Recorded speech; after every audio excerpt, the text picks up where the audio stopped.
Olá, eu sou Vinícius Rodrigues, antropólogo, e vim aqui para Paulista com o pessoal do Sputnik para fazer uma provocação para os transeuntes aqui.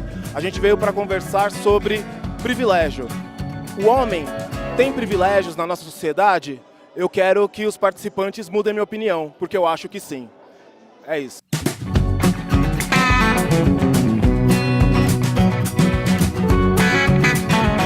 Vinícius, bom dia, obrigado aqui pela participação, mas eu discordo de você, eu não acho que os homens sejam privilegiados, pelo menos não institucionalmente. Eu acredito que primeiro nós temos que fazer uma diferença entre a natureza e as instituições. E num sentido natural, talvez os homens tenham o privilégio da força física, que em média é maior. Então, por isso que as mulheres dependem muito da civilização, de superar o estado de barbárie para chegar no nível de civilização. Mas para chegar nisso é preciso ter cooperação, harmonia. E a guerra dos sexos, que vários lados do debate promovem, as feministas principalmente, faz com que as mulheres percam um apoio, que é a cooperação com o sexo masculino. Como promover essa divisão? Aí que entra a questão de discriminar o homem. Ao discriminar o homem, cria-se uma cisânia, cria-se um obstáculo intransponível, que vai realmente prejudicar os homens no curto prazo, mas vai prejudicar toda a civilização no longo prazo e, portanto, principalmente as mulheres. Então eu sou contra essa divisão. Os homens são privilegiados, não as mulheres que são. Nós deveríamos estar unidos contra os verdadeiros opressores. Durante a década de 60, 70, com o discurso da liberação sexual, o relatório Kinsley, tudo aquilo que dizia que a mulher devia se liberar, sair com quem ela quisesse, o resultado disso foi que a mulher foi para o mercado de trabalho, mas o poder de compra, a qualidade de vida da família manteve-se igual ou pior, porque o governo aproveitou para aumentar os impostos e taxar toda essa renda extra. Todo esse discurso encerra em si talvez o que há de mais machista no discurso, que é dizer que o mercado de trabalho, as finanças, os espaços públicos são superiores ao lar e à família. Para mim não tem nada mais sublime, mais belo do que a família e o lar, que é uma coisa que só a mulher consegue fazer. E existem mulheres que conseguem ser tão competentes ou mais que os homens no resto, na área financeira, militar, empresarial, política.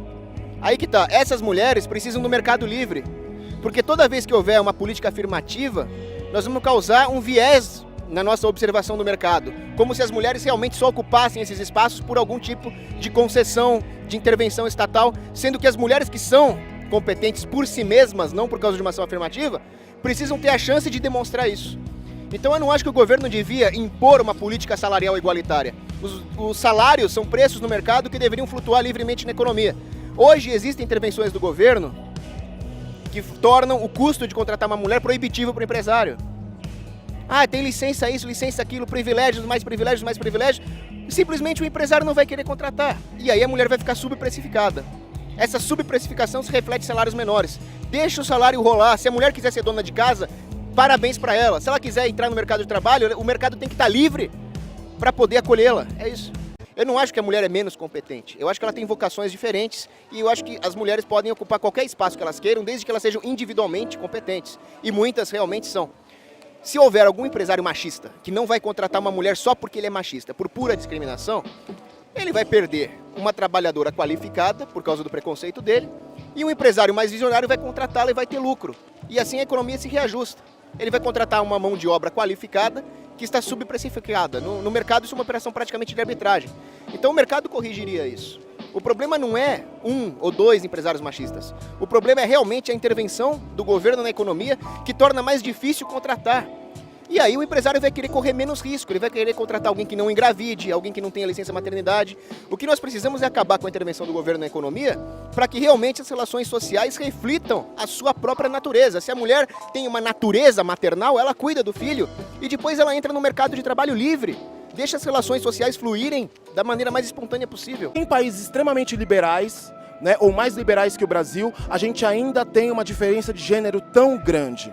Por exemplo, nos Estados Unidos, que é um país muito mais liberal que o Brasil, nós somos um país com mais intervencionismo de Estado do que os Estados Unidos, e lá ainda existe uma diferença de gênero, de salário e de uma série de outras questões relacionadas a homem e mulher que são tão grandes. Se a culpa é só do Estado, qual que é? O que está faltando aí? Aí que tá, quando você fala em natureza, eu me refiro aqui à natureza ontológica.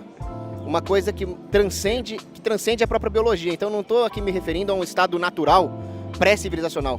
e sim a uma natureza conforme o plano de Deus que nos fez, ou você poderia dizer a maneira como as coisas são, como elas se comportam.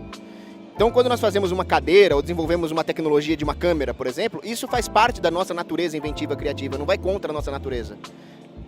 É um processo evolutivo da civilização que é da natureza do homem. O problema é quando as nossas instituições, as nossas tradições ou o nosso comportamento vão contra uma natureza interna, uma natureza ontológica. Então, a ideia de jogar homem contra mulher é contra a natureza cooperativa dos dois sexos.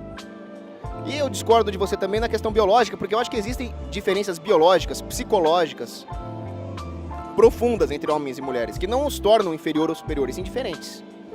Então, a mulher ela tem uma conformação física diferente do homem. Isso não significa que está certo impedir a mulher de trabalhar, impedir a mulher de se desenvolver fisicamente. Eu, inclusive, sou a favor de uma educação física e militar para crianças, para que elas consigam se defender. Homens e mulheres deviam aprender a usar armas para se defender do totalitarismo, para se defender de bandidos.